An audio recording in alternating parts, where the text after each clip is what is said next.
बिस्मिल्लाहिर्रहमानिर्रहीम। शुरू अल्लाह के नाम से जो बड़ा मेहरबान नहायत रहम करने वाला है। नबी पाक सल्लल्लाहु अलैहि वसल्लम पर लाखों करोड़ों दुरूद व सलाम और उनकी याद पर। अस्सलाम वालेकुम, कैसे हैं व्यूअर्स? मैं हूँ उस्मा और आप देख रहे हैं उस्मा फूड डायरी। आज मैं जो रेसिपी आपके साथ शेयर करूँगी वो है चपली कबाब। इनके लिए जो जो चीज़ें यूज़ होती हैं वो आपको मैं अभी बताती हूँ। ये 2 छोटे प्याज हैं जो इन्हें मैंने चॉप कर लिया है और इनका मैंने पानी निकाल दिया है। 1 टेबलस्पून लहसुन अदरक का पेस्ट है। 1.5 जो टीस्पून है वो है अनारदाना, जो कि मैंने थोड़ा थोड़ा पानी डाल के उसको पीस लिया था अच्छी तरह। इसमें दरदरापन ख़त्म हो गया है। मेरे पास अनारदाने का पाउडर नहीं था, मेरे पास ये अनारदाना था। इसमें मैंने 2-2 कतरे डाल के इसको अच्छी तरह पीस लिया है। ये ज़ीरा है 1 टीस्पून। ये 2 टीस्पून जो है वो सूखे धनिए के, 1 टीस्पून जो है वो अजवाइन का है। इन सारे मसालों को मैंने पीस लेना है। ये 1 बड़ी सब्ज़ मिर्च है और एक ये छोटी सब्ज़ मिर्च है। इसे अच्छी तरह छोटा छोटा चॉप कर लेना है। ये 1 आधी टीस्पून काली मिर्चों की है। 1.5 जो है वो जो टीस्पून है वो कढ़ाई मसाला है। और ये है 1/2 जो है थोड़ा सा नमक है, वो फिर अपने टेस्ट के हिसाब से डाल लीजिएगा। ये आधा किलो कीमा है।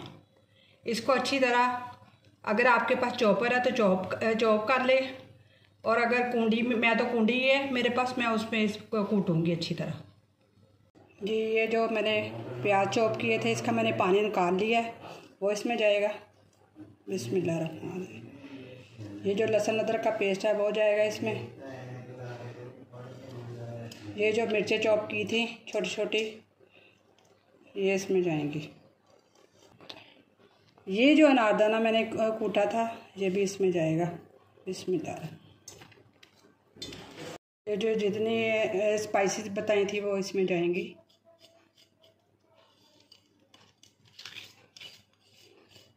नमक अगर फीका होगा तो अपने टेस्ट के हिसाब से डाल लीजिएगा। बिस्मिल्लाह।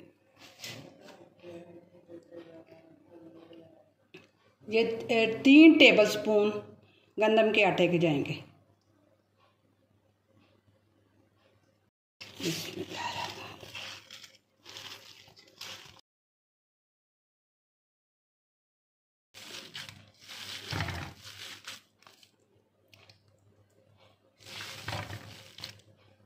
इसमें थोड़ा सा नमक कम है, मैं थोड़ा और डाल दूँगी। ये 1/2 और टीस्पून जो है वो जाएगा इसमें।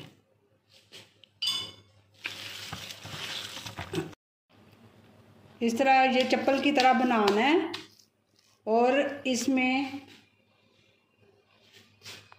टमाटर डाल लें, शिमला डाल लें। इस तरह इसको दबा दबा के ऐसे एक एक करके शिमला इसमें डाल देनी है।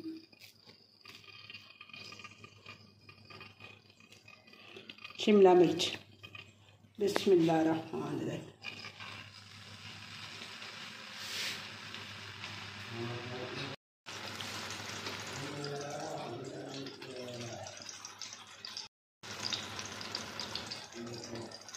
इसको अच्छी तरह बीच में दबा देंगे कि ये निकले ना।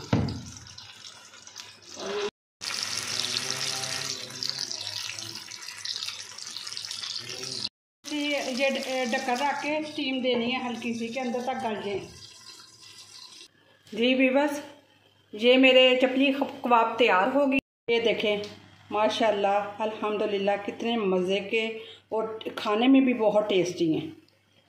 इतने नरम और ना जायकेदार भी हैं, ऐसे टूट रहे हैं। अगर आप देखें कि अगर ये टूट रहे हैं तो इसमें आप एक अदद अंडा भी ऐड कर सकते हैं, और मैंने इसमें मज़ीद 1.5 जो चम्मच आटा है टेबल स्पून वो डाला था। ये टूट रहे थे इसलिए मैंने 1.5 टेबल स्पून आटे के और डाले हैं। अब ये बाइंडिंग इसकी अच्छी तरह हो गई है। अब उम्मीद करती हूँ कि आज की रेसिपी आपको अच्छी लगी होगी। आप मेरी वीडियो को लाइक कीजिएगा, मेरे चैनल को सब्सक्राइब कीजिएगा और कमेंट में ट्राई करके बताइएगा कि कैसे लगे।